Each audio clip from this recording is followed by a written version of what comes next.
Aroy, nakakatakot na to mga idol. Ultimong overpass or footbridge dito sa Manila ay binabaha na. Itong nasa picture na nakikita ninyo ay footbridge yan dun sa may Quezon City. Binabaha yan dyan idol. Ayan o, kita nyo. Diyos ko po, nakakahiya na yung bansa natin. Ultimong footbridge binabaha. Quezon City, ano nang programa ninyo dyan? Yung congressman nyo dyan maraming ghost flood control, ano nang nangyayari? Bigyan nyo naman ng dahilan yan, no?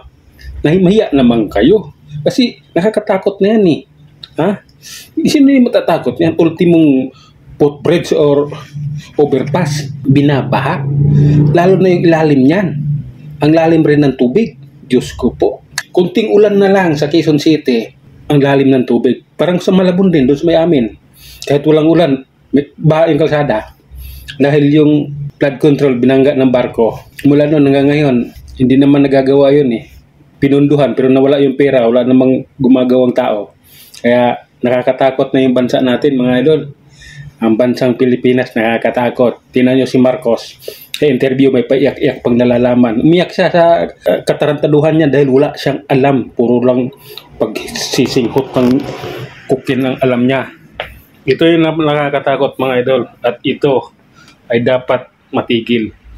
Ultimong footbridge or overpass binabaha. Ganyan sa may Quezon City. Yung Quezon Avenue na yan, Diyos ko po, kunting ulan lang ngayon, ang lalim na ng tubig. Kunting ulan lang, hindi na makadaan yung mga sasakyan. Stranded na yung mga sasakyan. Ano pang gagawin natin? Ano pang mga maaring gawin ng gobyerno? Maraming magagawa ang gobyerno kung gusto lang. Kaya lang, yung pera, binulsa na. Sino nagbulsa? Siyempre, kasama si congressman at yung district engineer.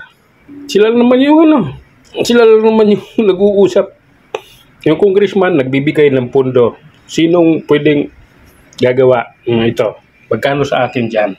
Kaya ganyan ang nangyayari dito sa Metro Manila at sa ibang lugar ng Pilipinas. Dahil na puro kurakot. Diba? Ito ang nakakatakot na katotohanan. Footbridge binabaha. Nakakaya yung ganito. Hanggang dito lang mga idol. Hanggang sa muli. Maraming salamat. Nakakaya ang Pilipinas.